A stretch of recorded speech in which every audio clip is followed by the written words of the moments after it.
All right, welcome to this episode of. Oh, I got lots of feedback, like super bad. Testing. Let's try. Welcome to this first episode of Lattes with Oliver and Sam. This has been an idea in the making for a long time. We've gotten lots of requests over the years to do this sort of a thing where we can just answer questions, give advice in a really simple format. We got a couple questions here from you guys that are going to go through, and hopefully the advice will pertain to everybody, and you guys can learn some good nuggets.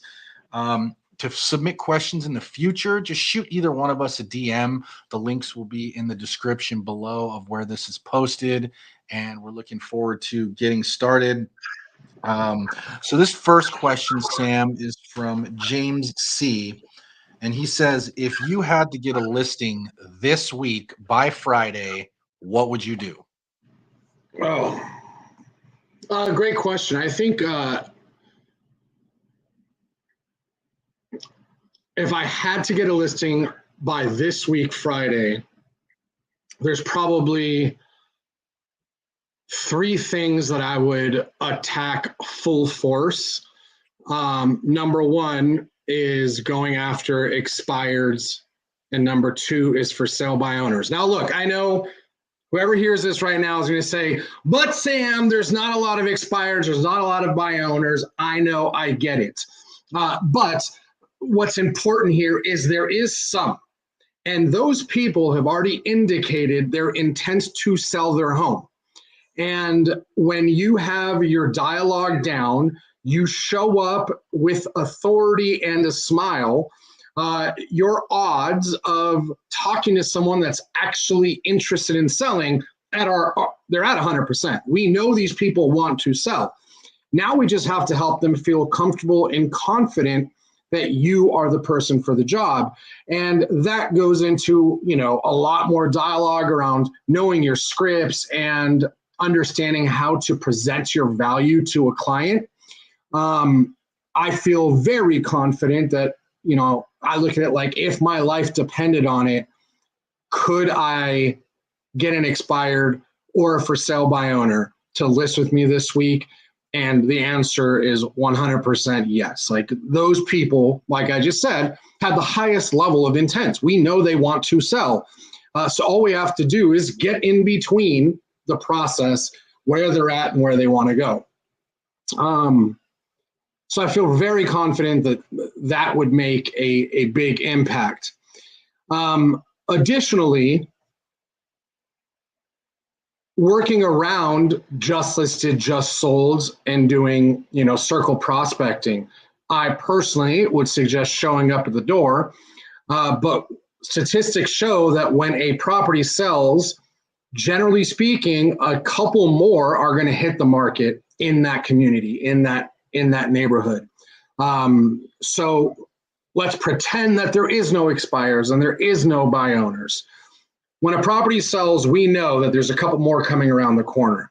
So I would leverage that momentum. I would ride that wave and go and knock around the just sold activity inside of the market that we're working in. And then last, and this is to me a staple, Oliver, that should be in every agent's business, the most non-negotiable piece of a successful real estate pipeline is working your database, your past clients, your center influence, your friends and family. These are the people that actually want to talk to you. Where the expired and the buy owner and the leads you're getting off of the platforms and everybody else, as unfortunate as it is, you are just an unfortunate piece of the equation to sell or buy a home as an agent. But your past clients, your center of influence, your friends and family, these people actually want to talk to you, right? So I feel very confident that working our database properly will keep us in a position to have a steady flow of deals. Now, if I haven't worked them in forever, I haven't reached out in forever, I had to get a listing this week, I think what a great way to reignite my database, my relationship, my dialogue and communication, and call everybody and do the obligatory, how's life, how's wife, how's this and that, and then ask them who they know that's thinking about selling. And you might even make it fun and say, hey, look, I made a goal for myself that I'm going to get an extra listing this week. So those are the things that come to mind for me first. Yeah, that I love that. And I got a couple thoughts to add there. So one, I love expireds and FISBOs mainly because you know the intent is there. They've already raised their hand. You know that they're looking to buy. You know that they're looking to sell. And another way to do it is, since the expireds are a little bit lower than they normally are, is going back maybe 180 days, 90 days, and finding the old expireds that nobody's calling anymore. They've had a chance to kind of cool off, reassess. You call them now, you can slide right in there. Not a lot of competition. So great way to earn more listings. Same thing with for sale by owners. I think that the statistic is crazy. It's like 85% of them end up listing with a realtor after like 7 weeks. So just going to them and showing face and not doing the scammy, like, hey, I have an offer, I'd like to see your house, but maybe just coming and, presenting your value to them and just getting a level of rapport so that when they are ready to list, you're that first call that they make. And then on the database note, I think that's huge as well. I think, to your point, that's how you build up the flow over time. Even if you have a small database with only like 100 people in it, you know that 10% of that database is going to move every year. So there's 10 transactions right there, but you also know that 100% of your database knows somebody that's going to move in the next year.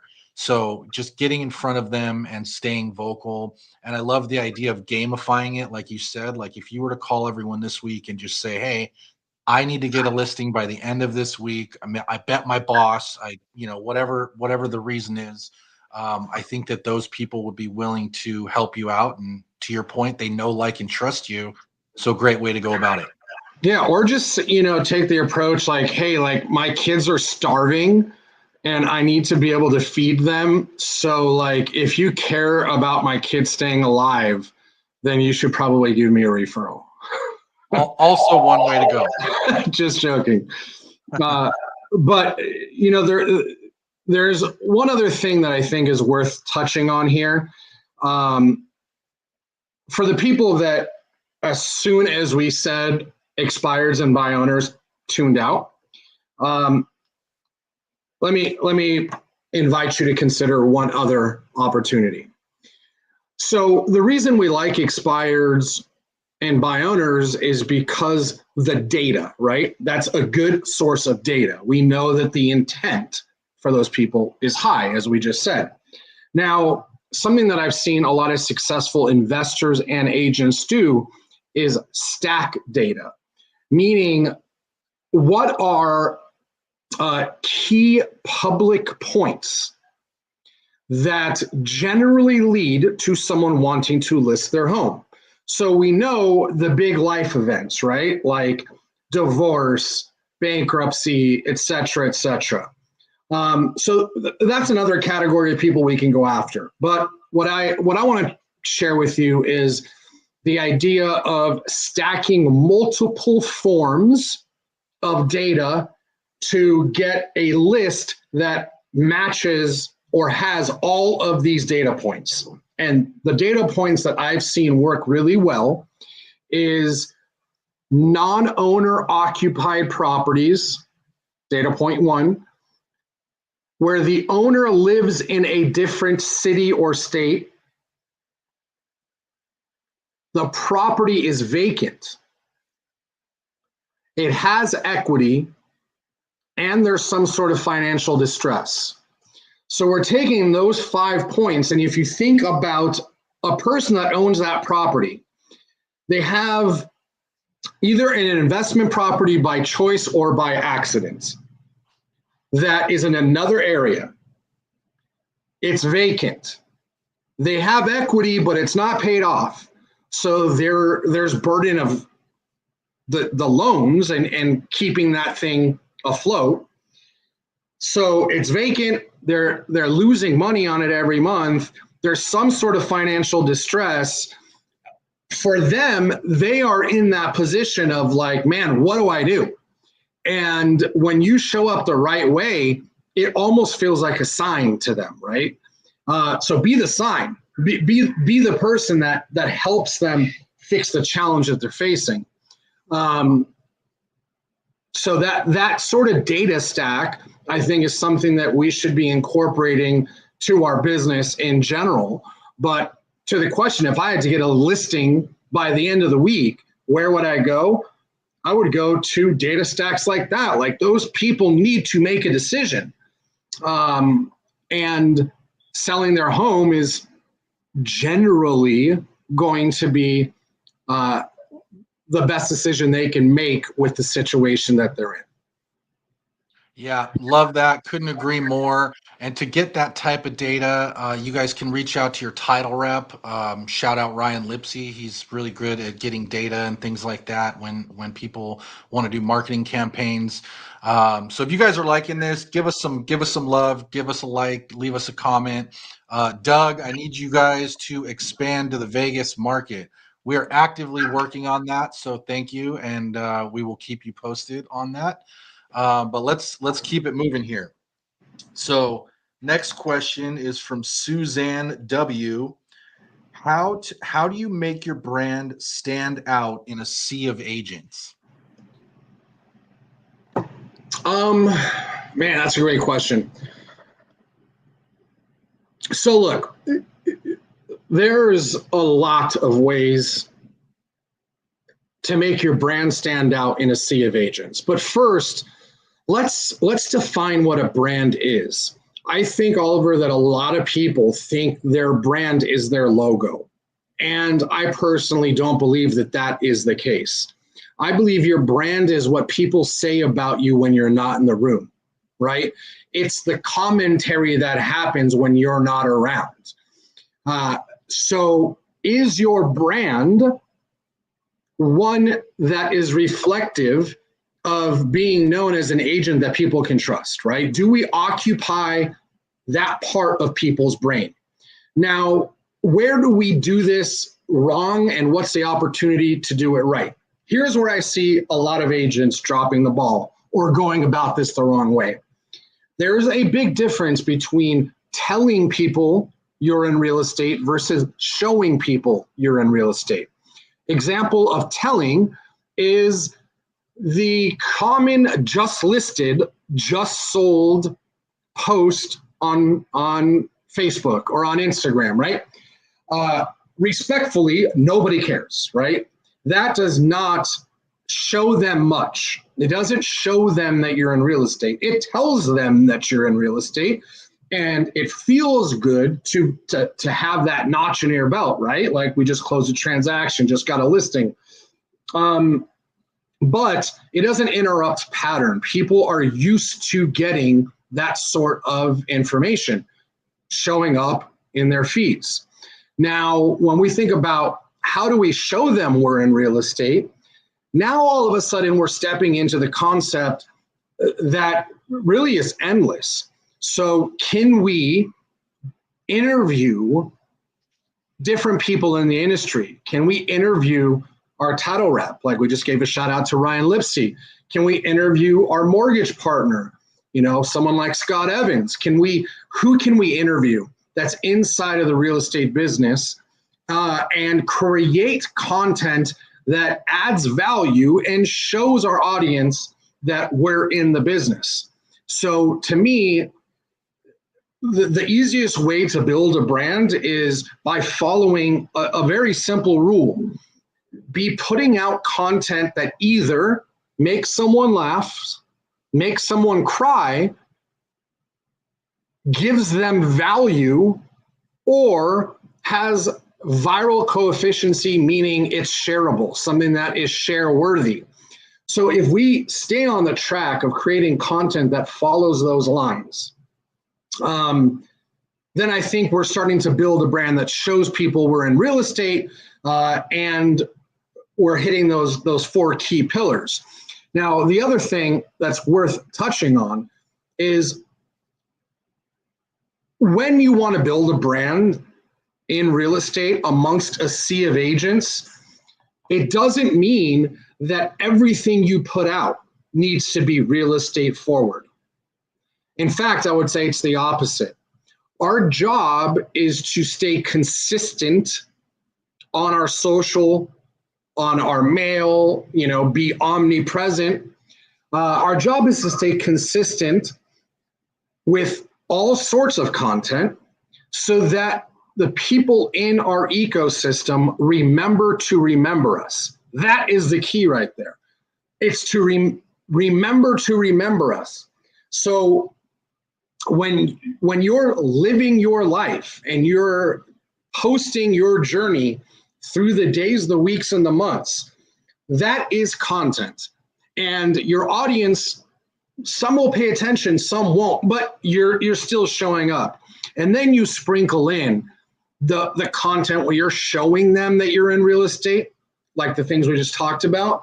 To me, that's one of the best ways in the digital era, at least, to be well known. And then one thing that we know always works, but it takes time, it has to mature on itself, is traditional old farming campaigns. I work with a lot of agents, and some of the most successful agents I've had the pleasure of working with are oftentimes agents that have been farming the same 1,000, 2,000, 20,000 homes for 10 years, 5 years, 20 years. One of our good friends has been farming a group of, I want to say, like 10,000 homes for almost 20 years. And the mail piece they send out is nothing fancy. One would even argue that it's almost Not ugly. good. Yeah, not good. But the consistency showing up in the mailbox to those 10,000 homes every month for the past 10 years, you are forcing those people to attach your name to real estate. So when they think about a real estate transaction, you are a natural thought that jumps into their mind because of consistency, not because your brand is the sexiest, not because you're the smartest, not because you've done the most deals. No, it's because you showed up the most. You occupy that part of their brain. Right. So consistency to me is the name of the game, both digital or farming. Yeah. No, I couldn't agree more. It's like Coca-Cola, right? It's the reason they put those billboards everywhere and put their logo everywhere is because he who sees it the most wins. Yes. And then just to add to that, in terms of like building your brand, I think one thing that is really important that a lot of people miss, especially in real estate, is it's okay if you want to be a real estate generalist, but then you're just a realtor, you're just like everybody else. I would encourage people to pick a specialty, whether to your point, that's a farm neighborhood, right? Like I am the expert on Pacific Palisades. I am the expert on Malibu. I am the expert on Rancho Santa Fe. Or picking a niche. I am an expert in helping investors find cash flow properties. I'm an expert in helping people navigate probate. I'm an expert at 1031 exchanges. There's a million different niches that you could go into. And then I think getting really clear on that and then building an avatar around what is important to those people and then having your brand and your marketing and your content speak to those things that are important to those people. I think that's ultimately how you really build a great brand that becomes magnetic and pulls in leads and pulls in engagement. I 100% agree. On that note, one of the simplest things we can all do is, let's say we want to be a luxury agent, or we want to just elevate our average price point in your market, in your community. Every week you could do the luxury listing of the week. Call the listing agent, get permission to go shoot a video promoting their listing for them. Most agents are going to say yes. And every week you're putting out that piece of content, the luxury listing of the week, or like Oliver said, the investor property of the week, right? Find the niche that you would like to play in, and then create content and stay consistent by putting it out every week. So if you had the investor property of the week, you're going to start to get attention from investors. If you have the luxury property of the week, you're going to start to get attention of that affluent buyer, right? The luxury buyer. And the consistency forces their brain to classify you as that type of agent. So, it's, again, create the content, which no one likes to do. I get it. And then stay consistent. Consistency is how you build a brand. At the end of the day, the person that shows up the most is the person that's remembered the most. Yeah, no, I totally agree. And I think the only thing I would add there is on the creating content piece, because that is a sticking point for a lot of people. I think that what we have to disconnect from having a fear of it and just think like HGTV. Think, people love watching real estate shows, and we have access to all the greatest properties in our local market. So if you're sitting at open house, just throw on the camera, come with me on my latest open house, hang out with me on my latest open house. If you're door knocking a neighborhood, come with me while I'm door knocking this neighborhood. Look at the pool, look at the park, look at the playground. It's really easy when you just capture what you're already doing, as opposed to trying to add a whole nother thing to your business of creating content and having to think of ideas. It's really just, it's a lot easier if you just document what you're already doing. Like if you go on a realtor caravan, pull out the phone at your favorite listing and say, hey, I'm at the realtor caravan. We're looking at all these properties. I'm out making sure I can help my, investor clients find a great cash flowing property. Here's my property of the week, to your point, and just do a quick video walkthrough. All that stuff is super easy and just builds on itself over time. Yeah, totally agree. And, Oliver, what I've found is that people that don't make content because they either overcomplicate it in their brain. And I think you just addressed that, right? Like you're already doing it. Just capture what you're doing on a regular basis. And be real at the fact that only your brain is the brain that's thinking, oh man, this needs to be super high quality. No, like if it's on your phone and it's a little shaky and you're out in the streets doing the thing, like that is way more real and authentic than something that's overproduced. And there's nothing wrong with high quality overproduced content. Rather, I'm suggesting that if you have the team and the means to put out high quality produced content, great. But also, if all you have is an iPhone and some time, that works. Like don't put yourself out of the game because of a convenient excuse. The other challenge I see is agents. What's the right way to say it? Don't love the way they look on camera. And newsflash, almost everybody feels the same way.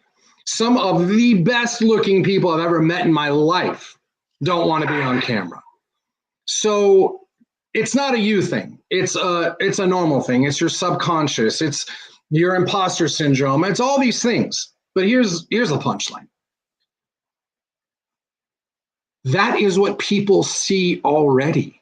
Whatever it is that you don't like about you that you see on camera, okay, real.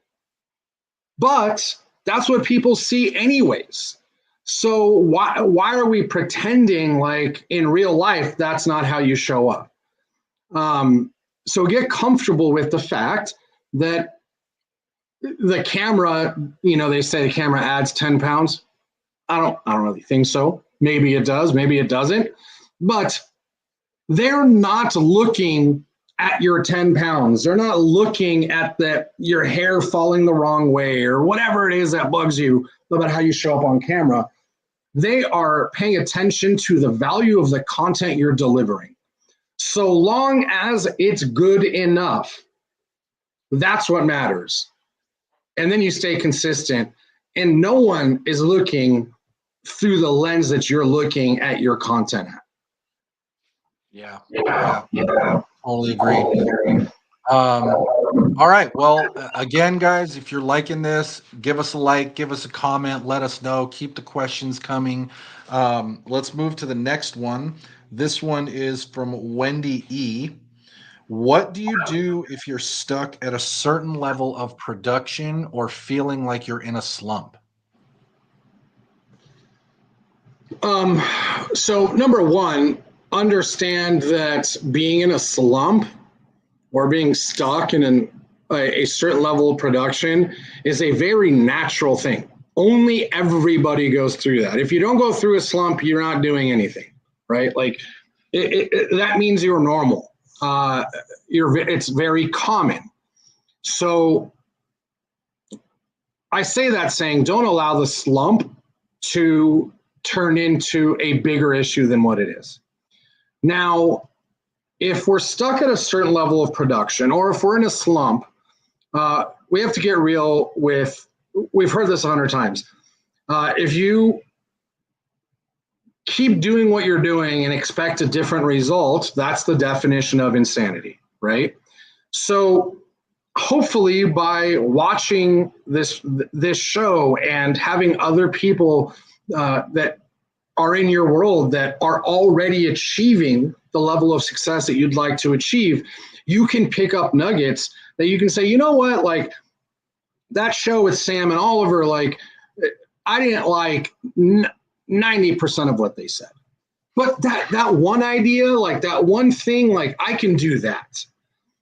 And if every week or every month you're just finding that one thing that you can execute on, and then you have pig-headed determination and relentless execution behind those things, like that's what's going to help you elevate your production or get out of a slump.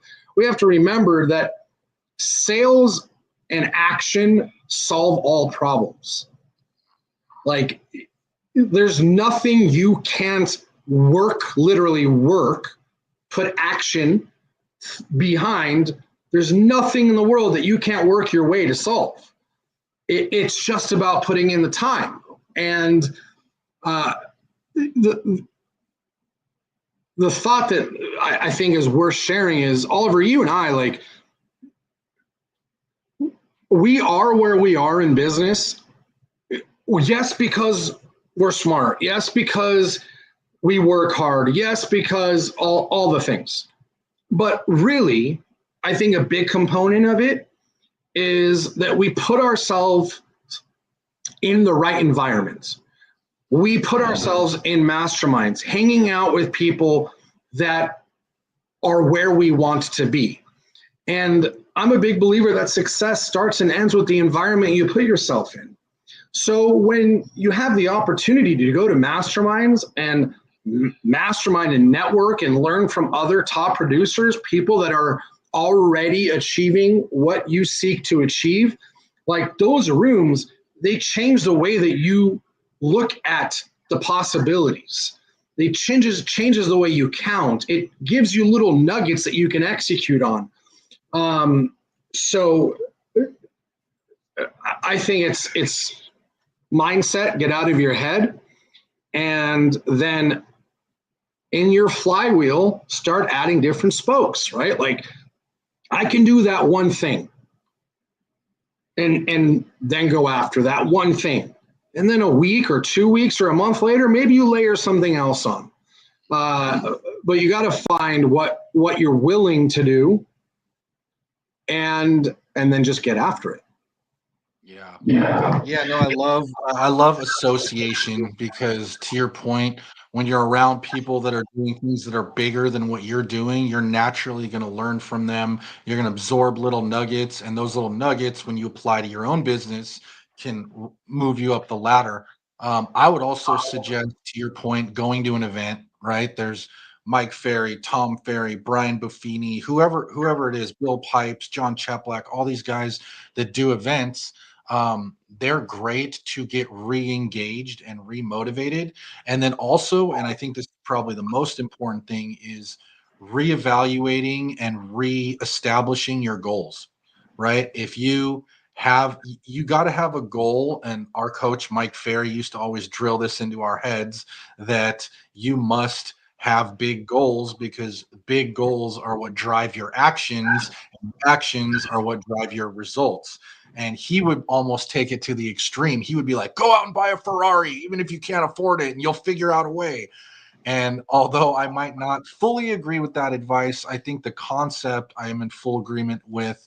And it's just like, for those of us that have kids, like when you have your first kid, you're petrified of like, how am I going to afford this? How am I going to still be able to work? How am I going to, how am I going to be able to make this happen? And then over time, you just figure out a way. And by putting big goals on the board, maybe you want to buy an investment property. Maybe you want to buy your own house. Maybe you want to retire your parents. Maybe it's a new car. Maybe it's a vacation. And it can be anything and it's obviously different for everybody. But if you have that North Star goal that you're constantly trying to go after, I think that's what drives the motivation to take the action to get the results. Dude, I love that. And I 100% agree. The goals make you do the things you don't want to do, right? And here's the thing about goals is I have found that when you get older, you have kids, you go from being selfish to selfless. All of a sudden, your goals are about the kids, which is great. That's fantastic. But there's something about selfish goals that make you act and show up different, right? Like, put the Ferrari on the list, put the watch, or whatever internally gets you jacked, like that is going to cause you to show up different. And what I would suggest is, in the pursuit of the Ferrari, by the time you bought that, the amount that you've poured over onto the selfless stuff, your family, your kids, etc., like that happens by default.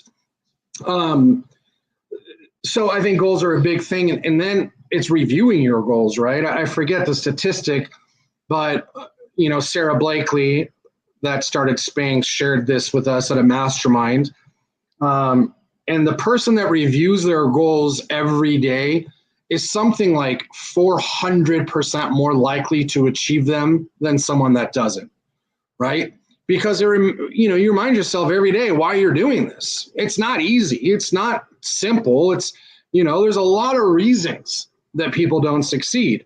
But the goals are what brainwash you to do the things you don't want to do, and then do it again and again and again. Yep. And do it on the days where you don't feel like doing it, which is probably the most important. Agreed. Yeah. All right. Well, this has been great. I hope everyone got a lot of value out of it. Like I said, leave us a like, leave us a comment, let us know what you guys think. Shoot us some DMs if you want to get your question featured on the next episode. And as always, make sure you check out the links in the description. Anything to add before we wrap? No. I look, we do this to add value to you. So participate. Like Oliver said, let us know how we can add value. Shoot us a DM. We are applying for the opportunity to be in your corner and help you grow your business. In any way that we can do that, we're up for the challenge. So thank you all for tuning in. Love it. Thanks, Sam. We'll see you on the next one. All right, y'all.